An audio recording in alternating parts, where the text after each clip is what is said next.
Good afternoon, everyone. Happy Sunday. Happy Sunday. Hopefully, everyone is off to a great start. I know I had a great start today. Went to church this morning and then came home, tried to do a little bit of stuff, and then get ready for this live and write some notes and just brainstorm some things. So, good evening, everyone. Good afternoon. Excuse me. Thank you for tuning in. I am Octavia B., the public speaking poet with a science degree, and I do have two screens going on, so excuse me if you see me looking from left to right. I have Instagram on one phone and Facebook on the other phone. This is Burn Not Broken Part 2. And hopefully, I know some of you have watched the video from yesterday and some of you tuned in live when I was doing the video. So I greatly appreciate that. I see that a lot of people have responded. So please give me some time and I will go back and respond to everybody's video. To everyone's responses. I haven't had a chance to go back and respond yet because I did the video and pretty much got off Facebook. So I'm just going to jump right into the topic. I am thankful for a new day that God has woke me up to see another day, as my husband always says, to be in the land of the living. So thank God for a new day. Today, I want to talk about Burn Not Broken Part 2, and I'm going to be discussing the physical and the emotional part of being burned and having to deal with what I've been through the last. Hey, Lakeisha, Tranika, Jacoby, hey, and my husband Joshua, hey. Thank you all for tuning in, but I'm going to be talking about the physical and emotional part today of my burn journey. And I'll get started with, some of you may know, some of you don't. I have 2nd and 3rd degree burns on the back of my neck, my collarbone, if you can see, my upper back, my lower back, and part of my buttocks. So in dealing with that, it has been very traumatic for me. It's been definitely a challenge in just day-to-day life. From hour to hour, things could change. I could be fine one minute, the next minute I just feel miserable because my back is hurting. I have a lot of nerve pain that's going on. Thank you. I have a lot of nerve pain that's going on, and so it affects how I function throughout the day. I can't go out and do everything like I normally do. I can't drive right now due to my medicine as well as due to the pain, because I don't want to be driving and all of a sudden have that neuropathic pain hit me and cause me to not only hurt myself, but hurt someone else. So I can't drive right now. I honestly don't trust myself driving right now. So some of you, I don't know if you know what a graft site is, and I will be taking questions at the end of this video. So if you have any questions, please hold them off until the end, and I will, or if you want to go ahead and post it, I will answer each question at the end of this video. So I want to go ahead and throw that out there. After being severely burned and being in the hospital, I actually had got discharged from the hospital, and then I had to go back to the hospital. So approximately I was in the hospital about a week.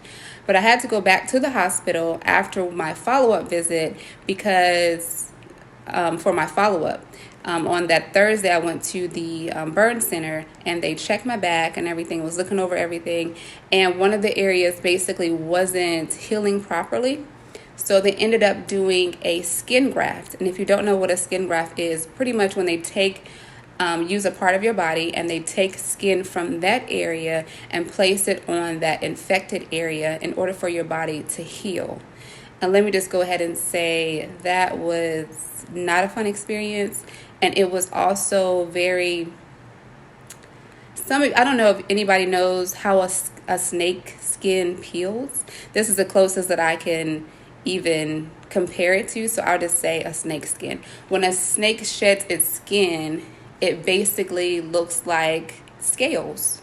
So when my back is healing from my skin graft, literally every time I would move or anything, my back was consistently shedding my own skin cells, my own skin, which actually looked very disturbing.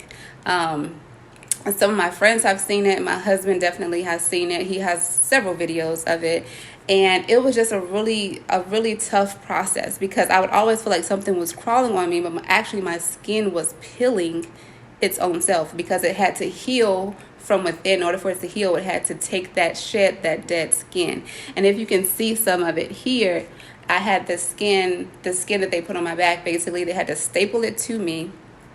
I had to be in staples, I think, for about a week, from my neck all the way down to my buttocks. It wasn't just staples, it was actually a net. And I still have some of the netted look to my back, because I'm still going through the healing process, and I still have to get a few other surgeries in order to basically take all of that away. So that process was difficult, because when you're moving and you want to be able to move freely, you used to like moving and doing things freely, but every time you get up off the couch, my skin was literally on the couch, because I couldn't wear clothing. This was a time when I couldn't even wear clothing. I just started wearing clothing probably, I want to say March, towards the end of March. And I still don't even feel comfortable in clothes, because I don't like anything touching my back. But I have to wear compression garments. I have to wear my silicone. I have to wear, and now that it's getting cold, I have to cover up more. So while everybody else is like, oh, it's so cold, I'm burning up, because I have to wear so many different things underneath my clothing. So I also, in dealing with this, have had to have physical therapy because of my knee. When they took the skin from my thigh, my left knee ended up getting so big that it actually looked like a softball, because I had so much fluid in my knee. I still have issues with my knee, but thank God that I could walk, because I couldn't walk for several months. And after having physical therapy and being discharged from physical therapy in August, end of August, I'm walking much better. So I also wanted to show you all, before I get into other details about my situation, I actually wanted to show you all some of the things that I have to wear underneath my clothing. And I'll start off with these little fun compression shorts, which some of you may think, they may look like Spanx, but these are what I have to wear underneath my clothing. So they're very stretchy. I don't like a lot of tight stuff, and if you know me, you know I don't like a lot of tight stuff, but I have to wear these underneath my clothing sometimes. Sometimes I just be like, forget it, I don't feel like wearing it, but I have to wear these basically under my clothes throughout the week. And these are just little shorts, compression shorts. Then I have to wear this compression shirt. This is my compression shirt, and these garments, the compression shorts, we actually got my measurements from my prosthetic doctor, and he actually told me the website to go to put in my size, and then we end up getting the shorts. Before the compression shirts, because my upper back was way more severe, all of it's severe, but my upper back and parts of my back was way more severe than the other areas. So this is my compression shirt that I had to basically get fitted for in order for my doctor to get this for me. So this is basically fits me like skin. I have to wear this every single day.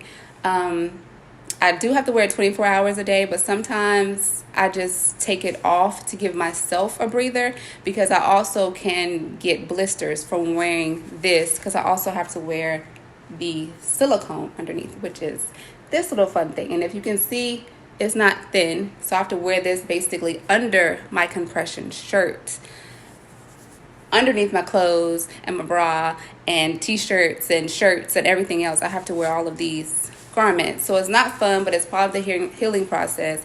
So I don't complain. I just get up, do what I need to do, and get dressed and put on my garments, which is my day-to-day routine throughout the week now. So I've had over 5 surgeries, from the skin graft, which I just explained, to the debris of the skin, which is what happened initially when I first went into the hospital. And what else? I've had a few laser surgeries. I have to have another laser surgery. I know my doctor was stating that I may have to have multiple more laser surgeries, but in my eyes, God is going to heal me, and I don't have to keep having all these surgeries, because I said I only do probably one more and I'm done. And if God says no, you're going to have to do this one, but that's fine. But for me, I'm like, no, completely over surgeries at this moment, but I understand it's part of my healing process. So I can't complain about my healing process because I am healing. Because at first I couldn't sit here and talk to you like this. I wouldn't be able to move my arms like this. I wasn't able to move my neck. I couldn't even look from left to right at a particular angle because of everything that I had going on. I couldn't even move my neck from left to right. My mother and my husband would always say, you need to exercise your neck, you need to do this, you need to do this. And this is way before I went to physical therapy.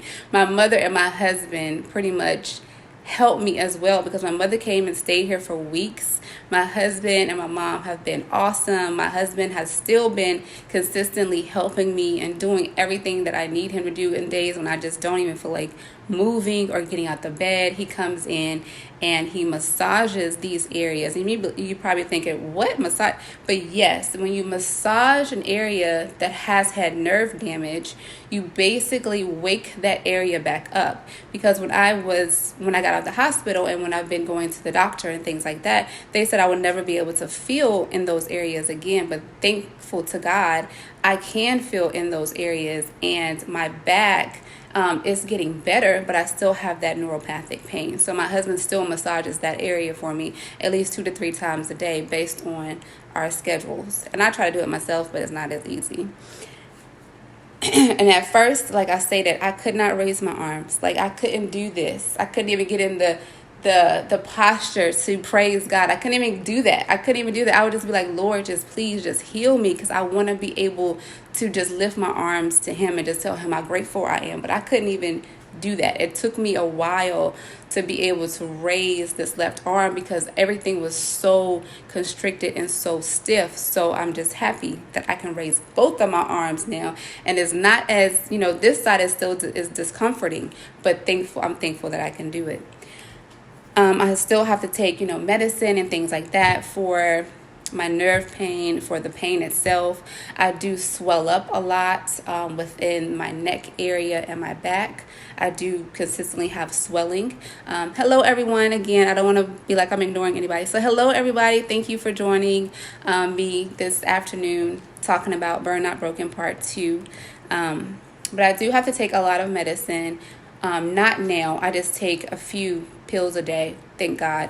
But I'm also trying to get myself off of those medicines, and they actually just prescribed me a cream to use. So hopefully that will help take away this nerve pain. Pray with me, please, because this is no fun. But I'm still going to be joyful in the Lord each day and every day that he wakes me up. Even if I have pain, I'm still going to be thankful. Also, the medicine also makes me drowsy. It makes me fatigued. It makes me, not want to